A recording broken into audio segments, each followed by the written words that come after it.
هاي، ازيكم؟ عاملين ايه؟ يا رب تكونوا بخير. النهارده جايه لكم بفيديو جديد. هنعمل مع بعض العيش الشمسي بطريقه جميله جدا وناجح وطعمه جميل و... وانا هنا من بالليل.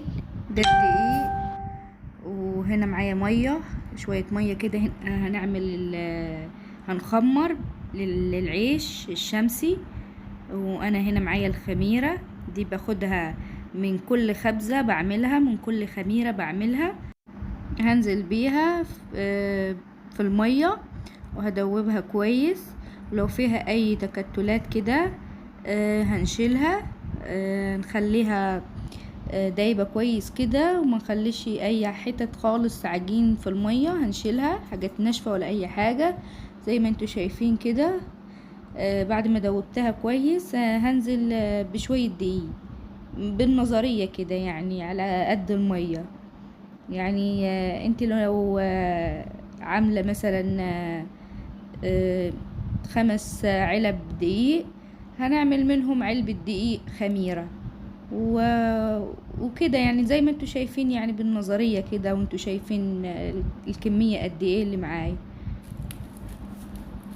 وهنا هبدأ اعجن كويس زي ما انتوا شايفين كده.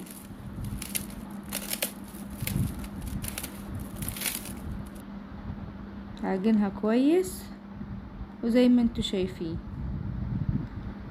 همشي معاكم خطوة بخطوة، سهل وجميل.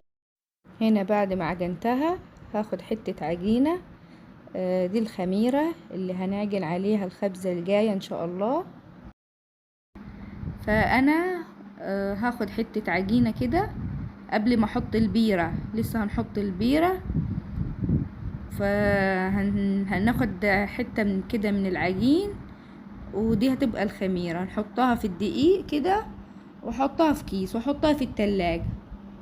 لو انا مثلا هخبز يعني بعد فترة طويلة، يعني ممكن شهرين او حاجة، احطها في الفريزر بعد ما تخمر كده، يعني اسبوع كده، واحطها في شبكة التلاجة، وبعد كده احطها في الفريزر. وهنا انا بس احطها في الشبكة علشان انا بخبز يعني كل 15 يوم زي كده، يعني فانا احطها في باب التلاجة يعني. وانا هنا معايا دي البيرة، بيرة عجين. انا بفضلها يعني احسن من الفورية في العيش الشمسي. وانا هنا حطيت لها شوية مية وهدوبها، وهخلطها كويس في العجين. هعجنها في العجين كله، نملكها كويس كده بالبيرة بالمية دول في العجين.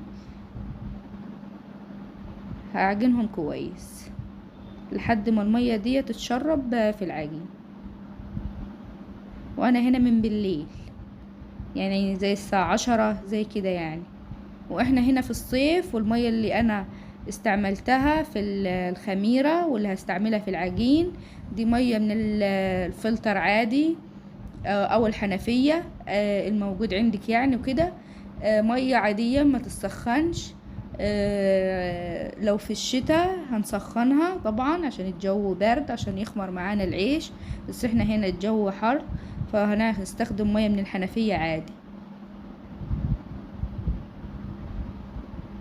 وهنا عجنها كويس زي ما انتوا شايفين، وهنشوف هنعمل ايه مع بعض.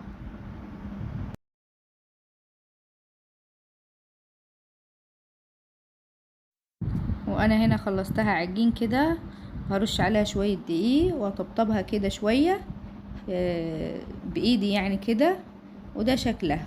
وهنا انا هغطيها كويس، وهنسيبها تخمر لحد الصبح. نغطيها كده بقماشة ولا صينية بأي حاجة يعني عندي. ودي كمية الدقيق اللي معايا. وهنا ده العجان بالكهرباء اللي هعجن فيه. ده شكله، ودي شكل الخميرة. حطيتها في كيس في شوية دقيق واحطها في التلاجة. وانا هنا صحيت الصبح حوالي الساعة 6، او 6 الا يعني وكده. وهنا هبدأ اعجن. شايفين الخميرة خمرة معايا كويس وحلوة وجميلة. وانا هنا هنزل بالمية. هنزل بالمية يعني كمية كده حلوة، بس ما كترش عشان طبعا دي عجانة غير ايه يعني لما هعجن بايد وكده بنحط كل الكمية. وهنا هنزل حوالي كده معلقتين من الملح. الملح ده مادة حافظة، مش هيخلي العيش يعطن ولا يعسل ولا اي حاجة، هيحافظ عليه. وانا هنا هبدأ انزل بالدقيق على الخميرة كده، وانا هنا هشغل العجان وهبدأ يعني اعجن العجين. وزي ما انتوا شايفين انا همشي معاكم خطوة بخطوة بكل التفاصيل. وهنا شغلت العجان، وانا هنا يعني هشوفها لو محتاجة مية هحط لها مية طبعا. لو مثلا العجين طري معايا هحط شوية دقيق برضو، يعني انت تظبطي القوام بتاعك يعني. وهنا بدأت انزل بشوية مية كده، شوية بشوية كده لحد ما القوام يبقى مظبوط. وهنا العجانة بتلف، انا هنا بمسكها علشان يعني تخلطهم كويس، وبعد كده هسيبها تلف مع نفسها وكده.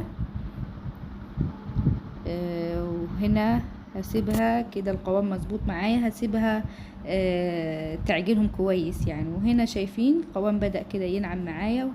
وده نوع العجانة، وهي 20 كيلو، نوع الفراعنة. وهنا بعد ما العجين كده تمام وده شكله، هتشوفوا القوام معايا.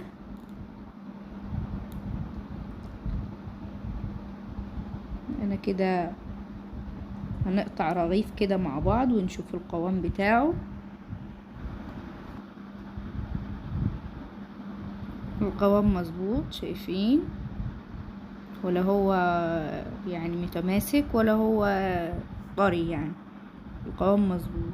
وهنا هبدأ ألم العيش كده من العجانة، وهبل ايدي كده بالمية، وهحط في وش العجين عشان ما ينشفش معايا. لازم نحط مية كده على الوش زي ما انتوا شايفين كده. كده هنا تمام. هنشوف هنعمل ايه. انا هنا كده هشيله من على العجانة، احطه في الارض زي ما انتوا شايفين كده.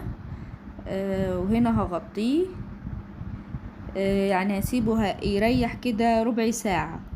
انا هنا معايا المقارص من الورق، احنا عاملينها في البيت يعني وكده، وده شكلها. وهنا معايا ردة جاية من الجمح، بعد لما نطحن الجمح هيجيكي ردة زي كده. دي بنبطن بيها المجارس زي ما انتوا شايفين كده. هعمل كل الكمية اللي معايا اللي هتكفي يعني العيش بتاعي بالشكل ده. وبعد كده بعد ما اخلص هنقطع العيش على طول، يكون ريح كده وهبدأ اقطع على طول. وانا هنا العجين بعد ما ريح كده يعني ربع ساعة، وانا هنا هبدأ اقطع بكل سهولة زي ما انتوا شايفين كده.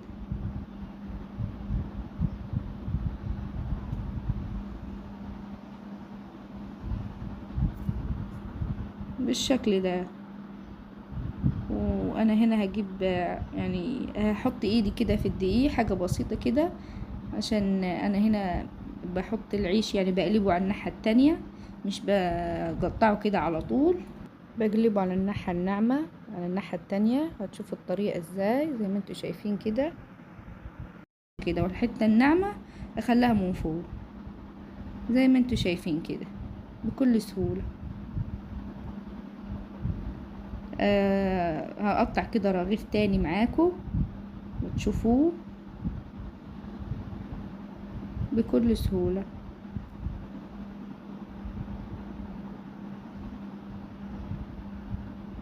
ده العيش، العيش المفتح. في عيش مدور وعيش مفتح. انا هنا بعمل العيش المفتح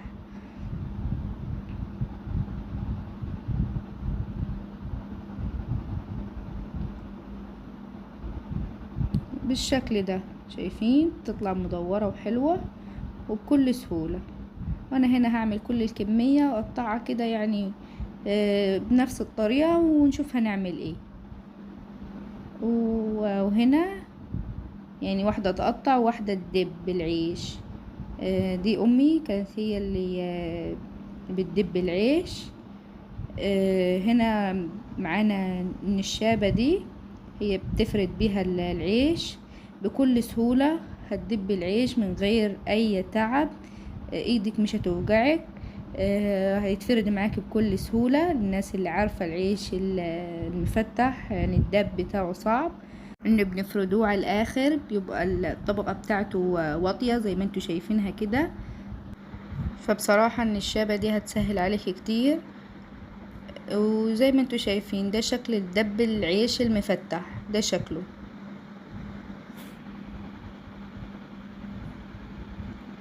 زي ما انتوا شايفين. اعملي نفس الخطوات وهتاكلي احلى عيش شمسي. ده شكله. نعمل كل الكمية بالشكل ده، ودي كل الكمية اللي طلعت معايا. الخطوة اللي بعد كده هنحطهم في الشمس. وهنا حطيناهم في الشمس كده زي ما انتوا شايفين كده. الشمس حلوة يعني وكده، طبعا احنا في الصيف يعني الشمس حادة. والخطوة اللي بعد كده يعني حوالي بعد نص ساعة كده، يعني العيش كان في الشمس عالي شوية معايا، وكده هبدأ اقلب العيش على الناحية التانية بالشكل ده زي ما انتوا شايفين. هنقلب العيش كله ونشوف هنعمل ايه. كده انا هسيبه يعني يخمر. في ناحية بتبقى واطية وناحية عالية، اللي بتبقى ناحية الشمس بتعلى، فاحنا لما نقلبه هندايره يعني. وانا هنا يعني دايرته لما قلبته المرة الاولى. وهنا معايا عيل العيش وهبدأ افتحه. فهنعدل العيش على الناحية التانية. وهنا انا بقلب يعني زي 5 كده عشان ما ينشفش معايا. وهنا بفتح العيش زي ما انتوا شايفين. سهل جدا وطريقة سهلة، شايفين بكل سهولة.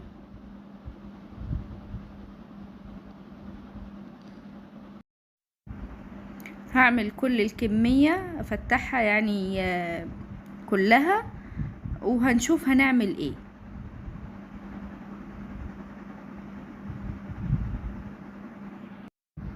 وهنا بعد ما خلصت كل الكمية كده فتحتها. هنا هنقلب العيش على الناحية التانية على طول، عشان الفتحات دي مش عايزاها تنشف، عايزاها هي وطرية يعني. ونقلبهم على الناحية التانية زي ما انتوا شايفين كده. هنقلب الكمية كلها زي ما انتوا شايفين، ونشوف هنعمل ايه. تابع الخطوات خطوة بخطوة، وسهل وطعمه جميل وحاجة كده روعة يعني. وهيطلع معاكي هش وحلو. وانا هنا هعمل كل الكمية. وهنا بعد ما عملت كل الكمية وخمر معايا يعني زي حوالي بعد يعني ربع ساعة كده. هنا هبدأ افتح الفتحات اللي انا عملتها دي. هفتحها تاني كده بايدي زي ما انتوا شايفين كده. بس الاول يعني بعد ما يخمر وهيعلى معاكم زي ما انتوا شايفين كده، وبعد كده هفتحه عشان ده ما يخليش العيش يفرقع كده في النص ولا اي حاجة، يبقى شكله حلو وسليم كده زي ما هو. الفتحات دي لازم تعمليها زي ما انت شايفة كده بالظبط، عشان العيش بتاعك ما يفرقعش ولا اي حاجة كده وحده يعني. من كتر الخمور هيفرقع، بس انت كده بتدي تنفس للخمور يعني بتاع العيش. وهنا بعد ما عملت كل الكمية هنقلب العيش الناحية التانية زي ما انت شايفة كده.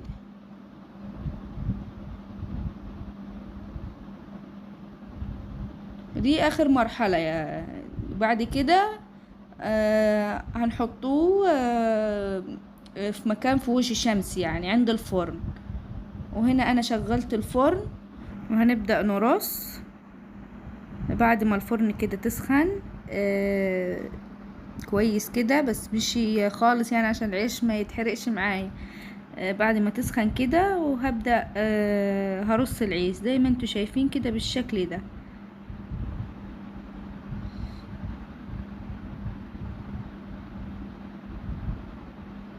بكل سهولة. اللي بنرص عليها العيش دي اسمها مطرحة.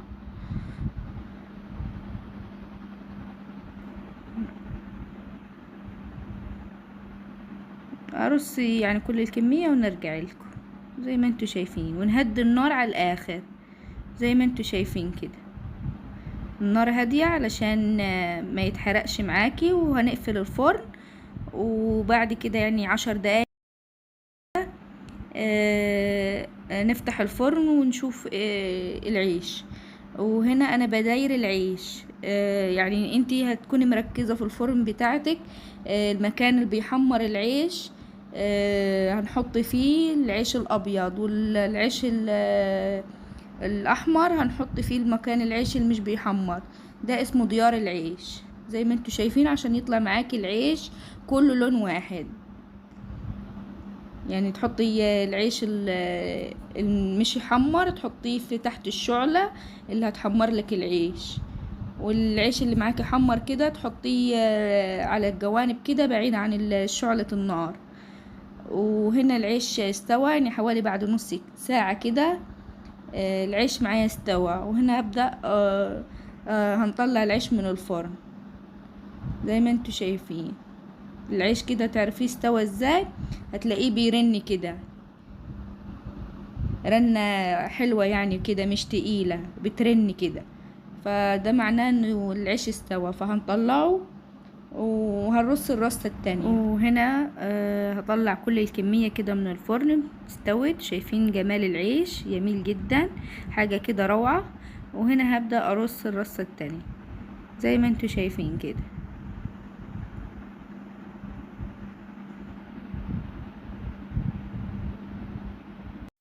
حاجة كده جميلة وبكل سهولة.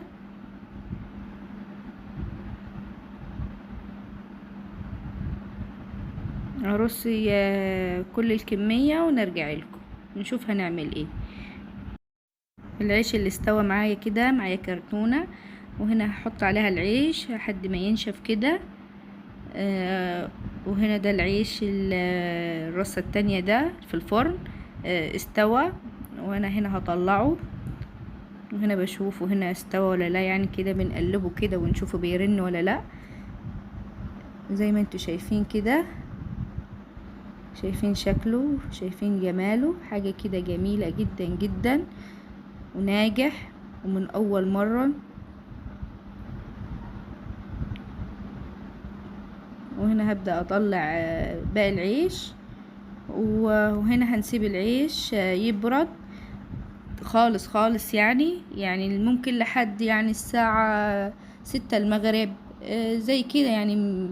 واحنا يعني في الصبح لحد ما ينشف خالص، ونحطوه في اكياس ونحطوه في الفريزر او ممكن في الشبكة، وتخلي الكمية اللي انتي هتكفيك يومين، والباقي تحطيه في الفريزر او في التلاجة في الشبكة. وهنا هشوف رغيف كده مع بعض من جوه، حاجة كده روعة زي الكيكة، حاجة كده جميلة. شايفين هش ازاي طري وحلو، شايفين جماله، شايفين حاجة كده روعة. يا رب كده تعجبكم، وان شاء الله الطريقة تعجبكم وتجربوها، وان شاء الله تطلع حلوة معاكم. واللي عجبه الفيديو يا حبايبي ما ينساش يعمل لي لايك ويشترك في القناة او يفعل زر الجرس علشان يوصلكم كل جديد. واشوفكم الفيديو الجاي واقول لكم باي باي مع السلامة.